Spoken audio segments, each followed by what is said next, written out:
रूस और यूक्रेन के बीच लंबे समय से जारी युद्ध में एक चौंकाने वाला मोड़ आया है। यूक्रेनी राष्ट्रपति जेलेंस्की के हालिया बयान ने दुनिया में हलचल मचा दी है।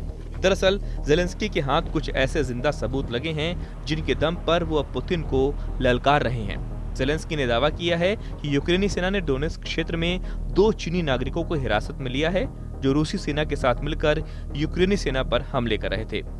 इस हैरान कर देने वाले वीडियो में जेलेंस्की ने बताया कि पकड़े गए चीनी नागरिकों के पास दस्तावेज, बैंक कार्ड और कुछ निजी सामान बरामद हुआ है। उन्होंने ये भी कहा है कि ये केवल 2 लोगों का मामला नहीं है, बल्कि यूक्रेनी खुफिया एजेंसियों के पास कई अन्य चीनी नागरिकों के रूस की ओर से युद्ध में शामिल होने की पुख्ता जानकारी है।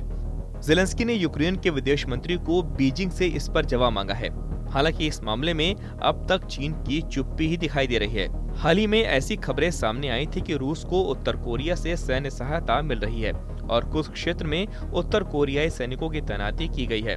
लेकिन अब जब चीन के नागरिकों की मौजूदगी का दावा किया गया है, तो ये सवाल उठने लगा है कि क्या चीन भी परोक्ष रूप से रूस का समर्थन कर रहा है। वहीं पकड़े गए चीनी सैनिकों ने एक बड़ा खुलासा करते हुए बताया है कि वो रूस की सेना में ठेके पर भर्ती हुए थे।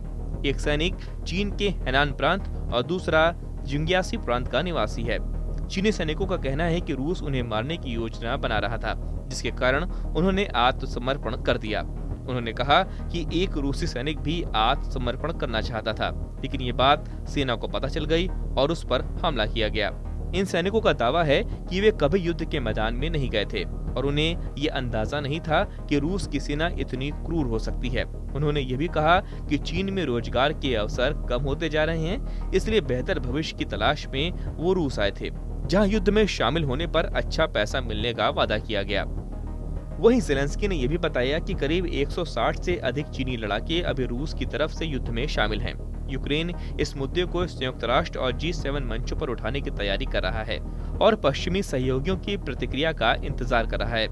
अमेरिका पहले ही रूस की मदद करने वाले देशों को चेतावनी दे चुका है। बहरहाल जेलेंस्की के खिलाफ पुतिन की सेना की रेड ब्रिगेड ने कीव पर दस्तक दे दी है, जो अमेरिका को भी सोचने पर मजबूर कर देगी कि रूस किस किस देश का इस्तेमाल अपने लिए युद्ध में कर रहा है।